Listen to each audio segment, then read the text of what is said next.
Euh, Lorsqu'il m'avait été demandé donc d'apporter le message, j'ai pensé continuer avec le sujet que nous avons commencé la dernière fois sur donc la connaissance de Dieu et à son volet le nom de Dieu et particulièrement Yahweh, la flamme qui brûle, pour retracer l'action et l'œuvre de Dieu à travers le feu dans la parole de Dieu et dans la vie du chrétien.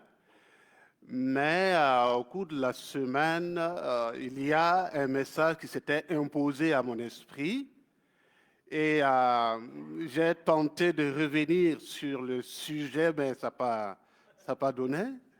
Et j'ai compris que Dieu voulait donc que je prêche sur ce message. C'est justement l'obéissance à la parole de Dieu, garantie de notre réussite. Ça va être donc le thème de notre prédication d'aujourd'hui. Et comme vous le savez très bien, Dieu est fidèle. Et il est fidèle à sa parole. Et tous ceux qui mettent en application la parole de Dieu, Dieu se montre fidèle dans l'accomplissement de ses promesses. Et la parole de Dieu est une réalité. Ce n'est pas juste une vue d'esprit, mais c'est une réalité. Je me rappelle, pendant que je parle, nous sommes en 2014, il y a un événement majeur qui s'est produit au Burkina Faso. Ce que je veux dire, il y en a qui ont assisté à cet événement et qui sont là ce matin, qui peuvent en témoigner. Et en ce moment, en 2014, disons, le régime en place au pouvoir avait totalisé en ce moment 27 ans de règne. Et 27 ans de règne, c'était devenu très compliqué et il voulait passer à une autre étape, celle donc de pouvoir à vie. Et la classe sociale, la classe politique, disons, la société civile n'était pas du tout d'accord. Il a organisé un jour pour la modification de l'article 37 qui limitait les mandats pour rester à vie. Et la date fatidique était le 30 octobre 2014. Et là, on sentait de l'électricité à l'air. Et on a prévu une guerre civile jamais égalée qui va plonger le pays dans un chaos total. Et ceux qui pouvaient fuir commençaient à faire les bagages et les autres étaient déjà partis. Et le 26 octobre, vous pouvez vérifier, c'était un dimanche, l'Association nationale des femmes évangéliques, c'est une association qui regroupe les différentes dénominations du pays, évangéliques du pays, se sont retrouvés, ils ont dit, écoutez, l'heure est grave, nous devons faire quelque chose. Et ce que nous pouvons faire, c'est de prier. Elles ont donc déclaré un jeûne et prière pour intercéder parce que tout le monde avait la peur au ventre.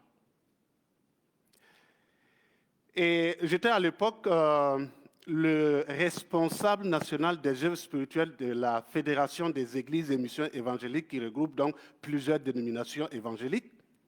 Et à ce titre, ils m'ont demandé de venir prêcher et diriger donc la prière. Et vous savez, souvent quand on dit « Non, je ne sais pas prier », c'est parce que ce n'est pas chaud. Hein? Lorsque ça chauffe, on saura bien prier. Alors, donc, nous avons dit, écoutez, ce que nous allons faire, nous allons mettre justement la parole de Dieu en application et voir ce que Dieu va faire pour ce pays. Et nous avons lu Daniel chapitre 9, qui parle donc de la prière de confession de Daniel et de la prière pour que Dieu intervienne en faveur de son peuple. Et quand nous avons lu ce passage, on a demandé à tout le monde, toute l'assistance, de se mettre à genoux. Et nous avons imploré le pardon du péché, le pardon de Dieu pour nos péchés, celui donc de toute la nation. Et lorsqu'on a fini de prier, la prière donc de demande de pardon, on a maintenant imploré selon ce que la Bible dit dans Chronique, où il est dit que si mon peuple s'humilie et invoque mon nom, voilà, vous pouvez terminer le reste. Merci. Donc, c'est ce qu'on a fait. Et nous avons dit, on a une prophétie. Mais cette prophétie, ce n'est pas dit, Dieu m'a dit de vous dire. La prophétie, c'est, Dieu a dit dans sa parole, mais il va l'accomplir. Et nous sommes le 26 octobre, jeudi. Et le 30 octobre, la date fatidique, l'Assemblée nationale qui devait voter pour la modification de l'article 37 était en place déjà. Et le Premier ministre avait signé une lettre donnant autorisation aux forces de l'ordre et de sécurité de tirer sur quiconque bouge en termes de manifestation. Donc, imaginez le chaos et carnage. Premier élément dans l'ordre du miracle, c'est que les militaires ont refusé de tirer. Deuxième élément, les manifestants sont allés déloger l'Assemblée. Troisième élément, tout le pays était debout sans faire de gaffes majeures. Quatrième élément, le président a rendu sa démission et il a quitté le pays. Et le 31, lorsqu'ils ont su que tout était OK, les gens sont sortis, mais cette fois-ci pas pour manifester, pour arranger tout ce qui était gâté. Et en 2 jours, le problème est réglé et chacun est retourné à sa place et la vie continuait et continue jusqu'à aujourd'hui.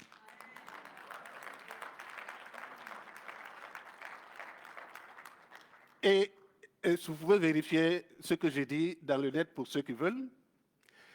Et ce qui est très important, très important, qui retient mon attention, Dieu qui intervient pour l'accomplissement de sa parole, c'est qu'après cet événement, les gens, même ceux qui ne sont pas chrétiens, ont dit que c'était l'intervention de Dieu.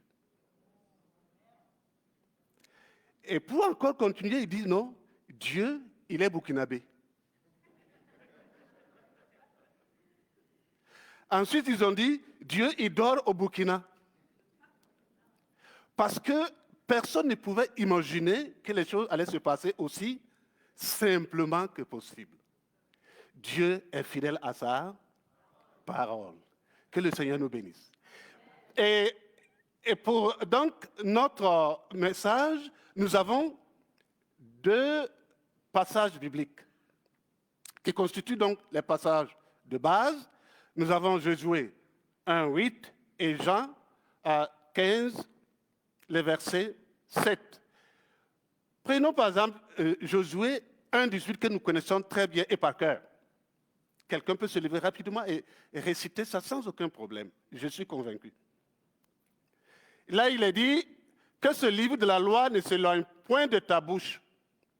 Médite-le jour et nuit pour agir fidèlement selon tout ce qui est écrit, car c'est alors que tu auras de succès dans tes entreprises, c'est alors que tu réussiras. Ça, c'est le premier passage que nous avons sélectionné de l'Ancien Testament parmi tant d'autres. Dans le Nouveau Testament, nous avons Jean 15 et le verset 7. Si vous demeurez en moi et mes paroles demeurent en vous, demandez ce que vous voulez et cela vous sera accordé. Quelle belle parole! Quelle belle promesse! Qui a promis? Dieu créateur des cieux et de la terre. Qui a promis?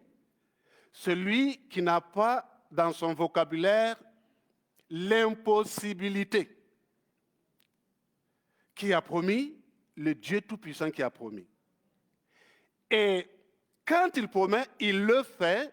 Pour lui, le problème, ce n'est pas comment le faire, c'est comment ceux à qui ou celles à qui il a promis réagissent par rapport à sa promesse. Mais voyez ici que nous n'avons pas parlé de la Bible, mais on parle de la parole de Dieu. Je voulais faire une précision. La Bible, quand on parle de la Bible, tout le monde le sait, c'est la Sainte Bible. Mais au départ, le mot Bible ne voulait pas dire la Sainte Bible, n'est-ce pas? C'est un mot qui voulait tout simplement dire les livres. Et c'est à partir donc de l'officialisation du christianisme qu'on va maintenant attribuer et consacrer ce nom pour la parole de Dieu, la Torah. La Bible, c'est vrai, c'est la parole de Dieu, mais on peut dire la Bible des médecins, la Bible des techniciens, la Bible des informaticiens. Mais quand on dit la parole de Dieu, c'est sans équivoque. Tout le monde sait de quoi il est question. Donc c'est pourquoi nous voulons utiliser le terme ici, parole de Dieu, au lieu donc de la Bible, voilà, sans oublier ni négliger le mot qui est maintenant consacré à la sainte parole donc de Dieu. Mais en fait, dans l'Ancien Testament, quels sont les noms? Il faut d'abord qu'on essaie de clarifier ce point avant de continuer. Quels sont les noms qui sont attribués à la parole de Dieu? Alors, quand nous allons dans Genèse 26 et à partir du verset 5, 26 à partir du verset 5, il est écrit, comptez avec moi, parce qu'Abraham a obéi à ma voix, qu'il a observé mes ordres, mes commandements, mes statuts et mes lois. Ça fait combien? 5. 5 noms qui sont ici prononcés pour désigner la parole de Dieu. Mais rappelez-vous aussi qu'en ce moment, la loi telle que nous l'avons aujourd'hui n'existait pas d'abord. Et si nous repartons un peu en arrière, on peut maintenant énumérer les différents noms qui désignent la parole de Dieu. Nous avons, le premier groupe, c'est commandement, ordonnance et ordre. Ce n'est pas la même chose avec les lois, il y a une différence, ça se ressemble, mais ils ne sont pas identiques ni totalement interchangeables. Et là, quand vous prenez ce groupe, commandement, ordonnance et ordre, ça va être des dispositions générales qui tiennent compte du contexte. Ce sont des lois, oui, mais ce sont des dispositions générales qui tiennent compte des contextes. Vous prenez le deuxième groupe, c'est concept, statut, instruction. Ce sont des règles, une manière de réglementer la vie en détail. Suivi maintenant des voies, les jugements et la loi.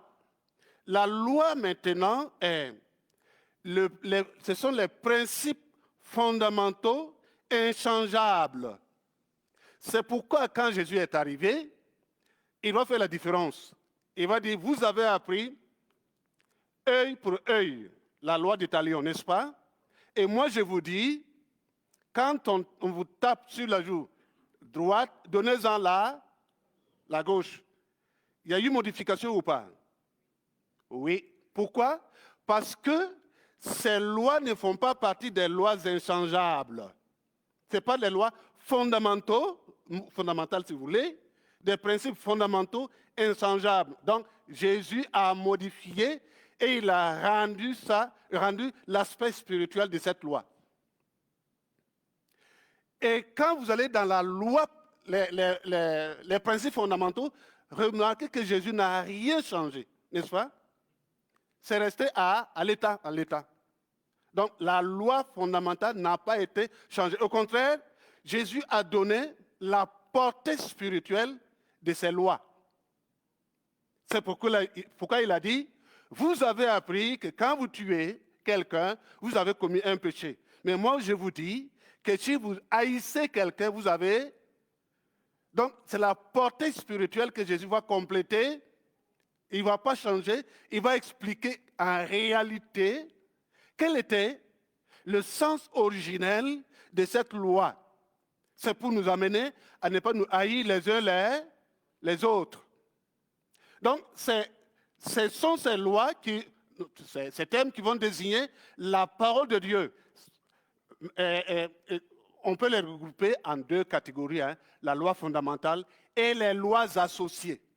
Ce sont les lois associées qu'on peut modifier parce que ça tient compte des contextes, des lieux, des circonstances. Mais la loi, elle est inchangeable. Et quand vous allez maintenant dans le Nouveau Testament, nous avons en ce moment 1 Jean 1, 1 Jean 2, 7 et 1 Jean 15, comme nous venons de le lire. Là, le nombre des termes qui désignent la parole de Dieu deviennent peu concentrés et résumés. C'est pourquoi on va parler des commandements, parole de Dieu, ma parole, ou la volonté de Dieu. Et Jésus, vous savez que Jésus, c'est un grand enseignant. Il va résumer toute la loi en une seule phrase. Aime Dieu de tout ton cœur et ton prochain comme... Et c'est fini. En réalité, si ce commandement est mis en application, on n'a plus besoin de loi. Quand vous aimez votre prochain, allez-vous le tuer? Allez-vous lui faire du mal? Donc on n'a pas besoin de dire ne tuez pas, ne volez pas, n'insultez pas. Non. On dit ça parce qu'il n'y a pas cet amour-là dont il est question. C'est pourquoi Jésus a résumé ça. Il dit, mais quand vous aimez Dieu, vous allez suivre Dieu, vous allez respecter les commandements du Seigneur. Vous n'irez ni à gauche, ni à droite, mais tout droit selon le principe de Dieu. Donc, l'amour de Dieu et l'amour du prochain suffit largement pour régler tout le problème de l'obéissance à la loi qui a été prescrite par Dieu. Oui, notre Seigneur Jésus, c'est vraiment le Seigneur Jésus. Je disais que c'est les commandements, les lois, mais ce que nous allons faire pour avancer, on va prendre seulement un seul terme de l'Ancien Testament qui va représenter tous les termes de l'Ancien Testament et un terme du Nouveau Testament qui représente tous les autres termes. Nous allons les comparer et chercher à comprendre qu'est-ce que Jésus veut nous dire ou qu'est-ce que ça veut dire en réalité. D'abord, repartons au niveau de l'Ancien Testament. Dans l'Ancien Testament, les mots qui ont rapport à la parole de Dieu, c'est lire. C'est pourquoi dans Jésus, il dit que ça médite le jour et nuit. Il y a lire. Ensuite, nous avons médité. On a observation, observer mes lois. On a parlé, ça ne s'éloigne pas de ta bouche. On a écouté. Écouter, le mot écouter, donc, qu'il est utilisé dans la parole de Dieu, est plus important qu'entendre le son. Ça intègre la dimension comprendre, connaître et appliquer. Et là, nous avons marché devant Dieu. Si tu marches devant moi de façon intègre, donc tous ces aspects sont liés à la parole de Dieu, au commandement de l'Éternel. De l'autre côté, nous avons demeuré en, ça c'est le Nouveau Testament, faire la volonté du Père, garder mes commandements ou le commandement. Et revenons en arrière et prenons l'exemple sur deux mots. On a, dans l'Ancien Testament, on va prendre le mot observer, qui va prendre en compte les autres éléments. Et dans le Nouveau Testament, on va prendre le mot demeurer. Et quand on prend, par exemple, ces deux mots, on se rend compte que observer, c'est faire ce qui nous a été demandé, agir selon les instructions. C'est le moins qu'on puisse dire. Et dans l'observation, on peut observer quelque chose de l'extérieur. C'est pourquoi on dit de la parole de Dieu, dans l'Ancien Testament, que l'application de la loi était une affaire de l'extérieur. Il suffisait tout simplement que l'intéressé met en application de façon visible ce qu'on lui a dit, et il est apprécié de tout le monde et comme quelqu'un qui a obéi au commandement de Dieu. Ça, c'est l'observation dans l'Ancien Testament.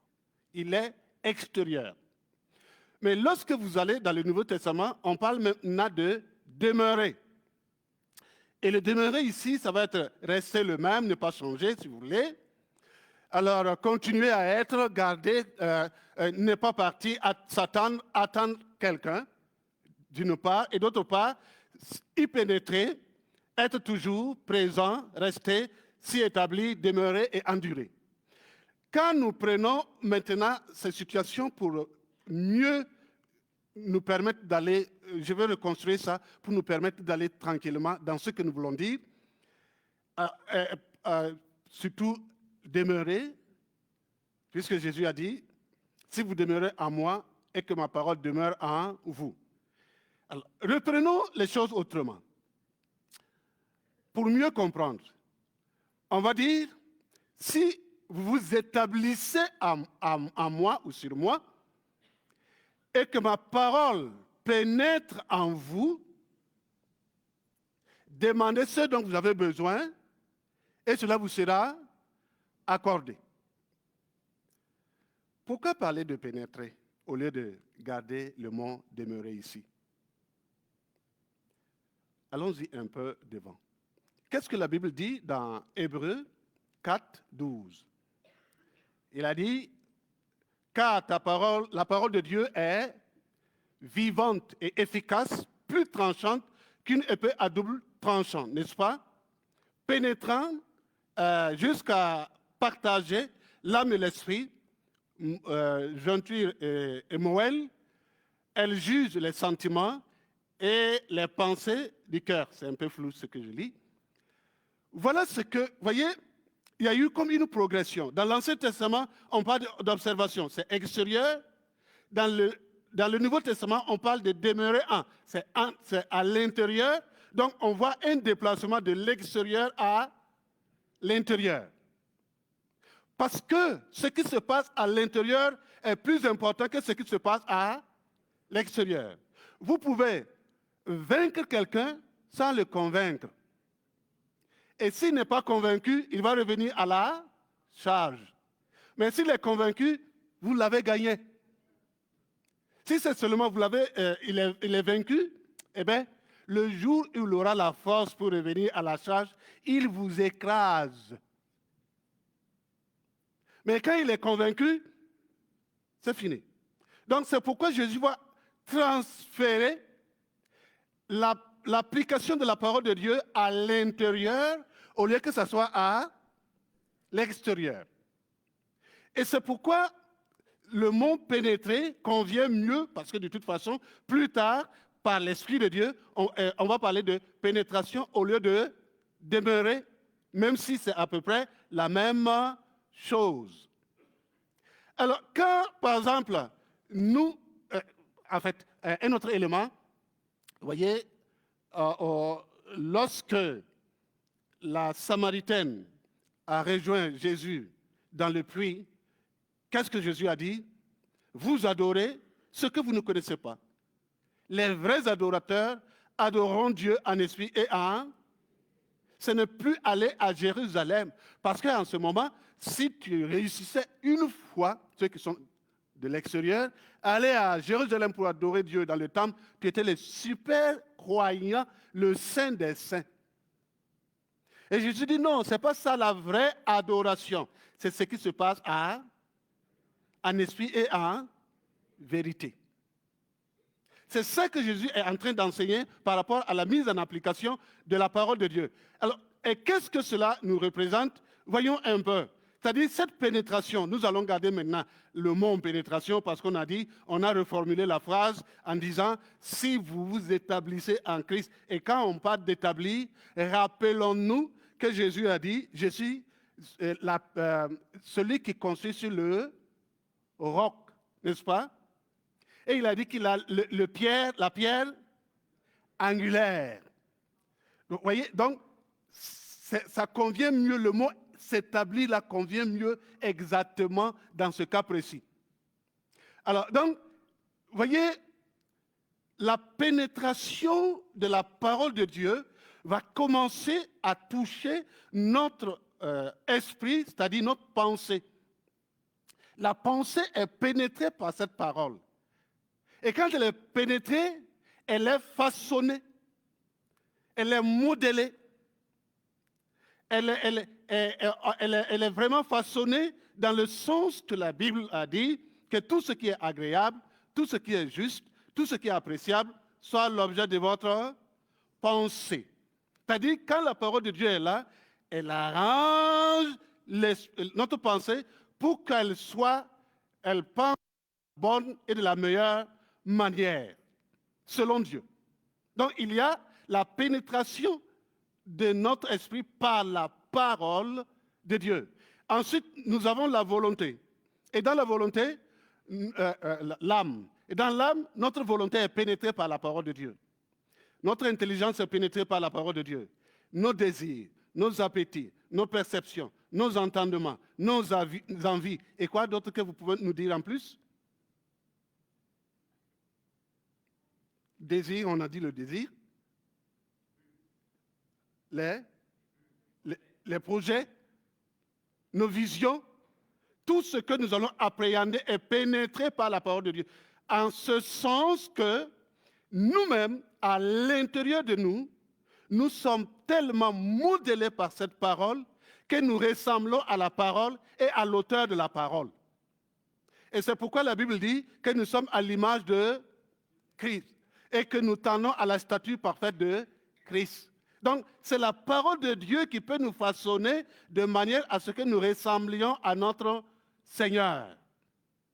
Et lorsque cette parole est façonnée, c'est en ce moment que Christ dit, c'est Paul qui dit, ce n'est plus moi qui vis, mais c'est Christ qui vit en moi. Donc la parole de Dieu a façonné pour l'apôtre Paul, et ce n'est plus l'apôtre Paul en tant qu'individu non chrétien, mais c'est l'apôtre Paul en tant que nouvelle créature qui appartient maintenant à Dieu et qui ressemble à son Seigneur.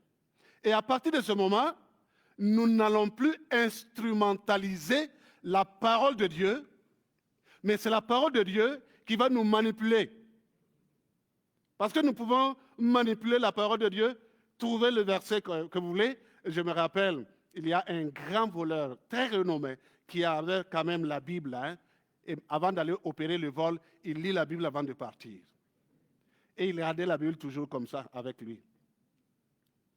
On lui dit, mais est-ce que tu lis? Il dit, oui, il lit sa Bible. Mais tu lis où? Il dit, c'est simple. Lui, il lit Psaume 23. Et puis c'est tout. L'Éternel est mon berger, c'est tout. Quand vous lui dites d'aller lire là où on a dit ne volez pas, il dit non, non, non, non, non. Ça, c'est pas ma Bible. Ma Bible, c'est l'Éternel est mon berger. Donc, ce sont des gens qui instrumentalisent la Bible, qui utilisent la Bible pour les propres intérêts. Alors que la vision de Dieu, lorsqu'il nous a donné la Bible, pas que nous l'instrumentalisions, mais que la Bible nous façonne. Elle nous travaille.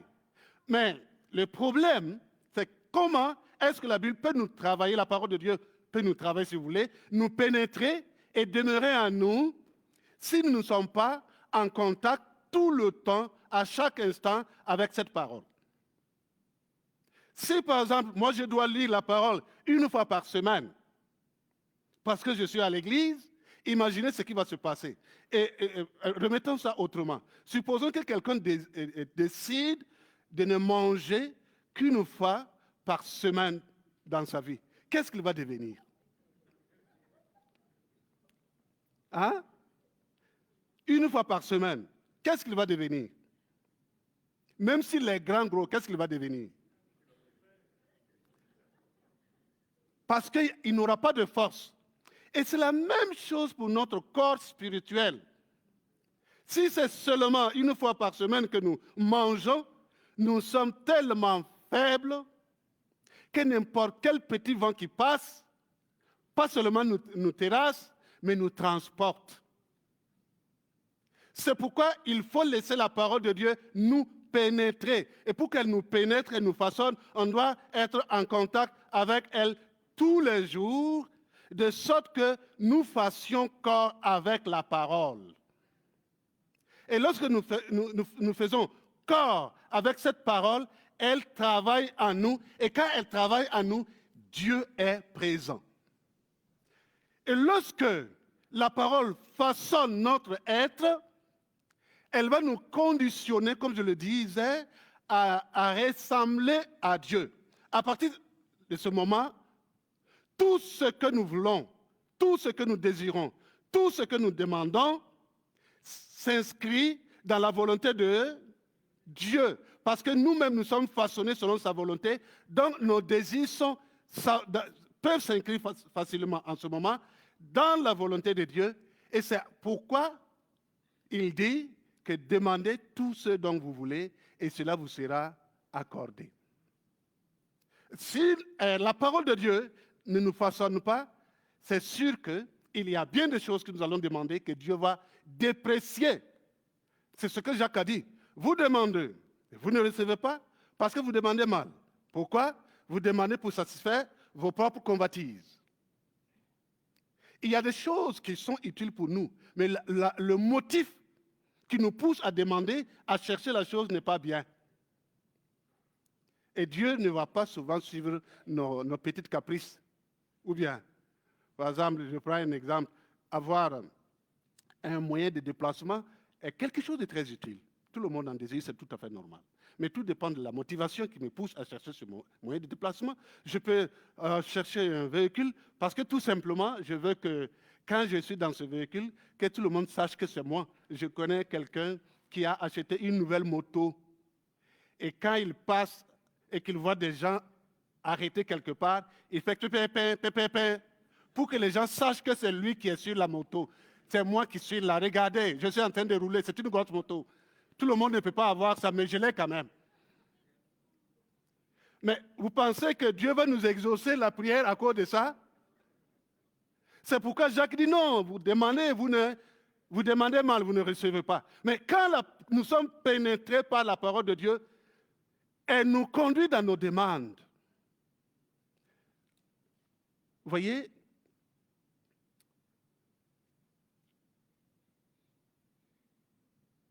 on a parlé de réussir. Médite le jour et nuit, c'est alors que tu réussiras. Il y a 2 sortes de réussite, même 3. La première, c'est réussir dans la vie. Vous pouvez parfaitement réussir dans la vie. La deuxième, c'est réussir dans ta vie. Et la troisième, c'est réussir et dans la vie et dans ta vie. Il y a une différence. Et la différence, c'est quoi? Quelqu'un peut, par exemple, celui qui réussit dans la vie peut avoir beaucoup de choses, une bonne position, une acquisition très enviable et désirée par tout le monde, mais il est malheureux à l'intérieur. Il peut même facilement demander la mort en laissant tout ce qu'il a. Il a réussi dans la vie, mais il n'a pas réussi dans sa.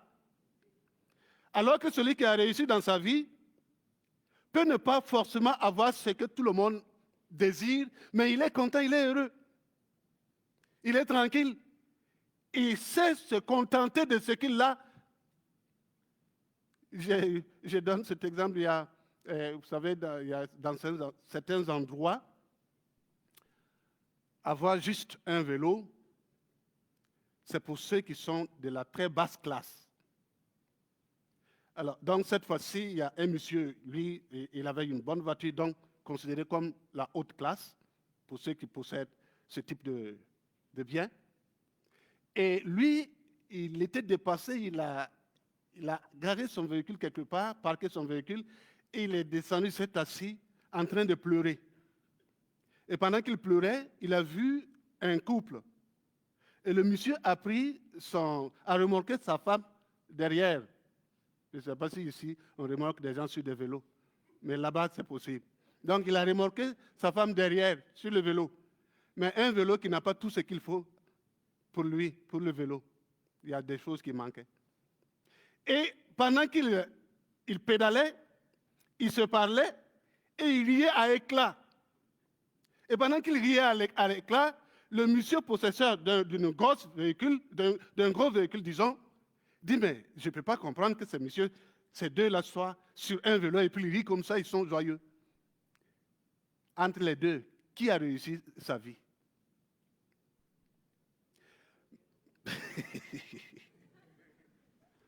Mais avec la parole de Dieu, on peut réussir dans la vie et dans sa vie.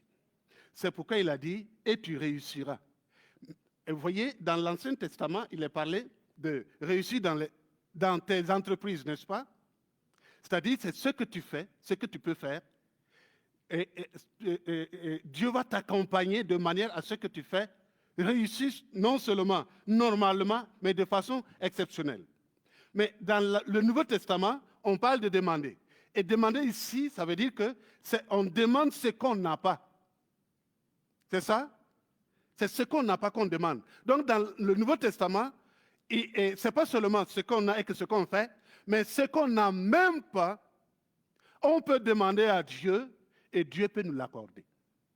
Lorsque la parole de Dieu nous pénètre, on n'a pas, on demande à Dieu et Dieu nous donne. Donc, la parole de Dieu, le Nouveau Testament, va compléter ce qui a été dit dans l'Ancien Testament et expliquer en même temps que ce n'est pas seulement ce qu'on peut faire que Dieu va bénir, mais ce qu'on n'a pas, Dieu peut nous donner en guise de bénédiction parce que la parole de Dieu demeure en nous et nous a pénétrés, nous a façonnés et nous sommes au diapason avec la volonté de Dieu. Et quand nous sommes alignés sur la volonté de Dieu, Dieu, il exécute sa volonté pour la gloire de son nom et pour montrer qu'il est le Dieu qui est avec nous tout le temps et qui ne change pas.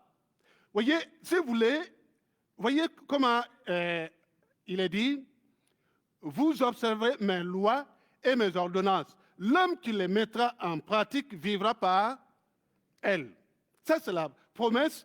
Et dans Psaume, il a dit, la loi de l'Éternel est parfaite, elle restaure l'âme, le témoignage de l'Éternel est véritable, elle rend sage l'ignorant, les ordonnances de l'Éternel sont droites, elles régissent le cœur, et les commandements de l'Éternel sont purs, ils éclairent les yeux, pour que nous sachions voir ce que nous devons voir, savoir ce que nous devons savoir, connaître ce que nous devons connaître, comprendre ce que nous devons comprendre, selon le plan de Dieu. En terminant, parce que je dois terminer, prenons l'exemple d'Élie. On ne va pas aller très loin. La Bible dit dans 1 Roi 17:1, Élie fit selon la parole de Dieu. Et il est allé se cacher quelque part pour boire l'eau du fleuve, selon le plan de Dieu, mais pour être en même temps nourri aussi par des corbeaux.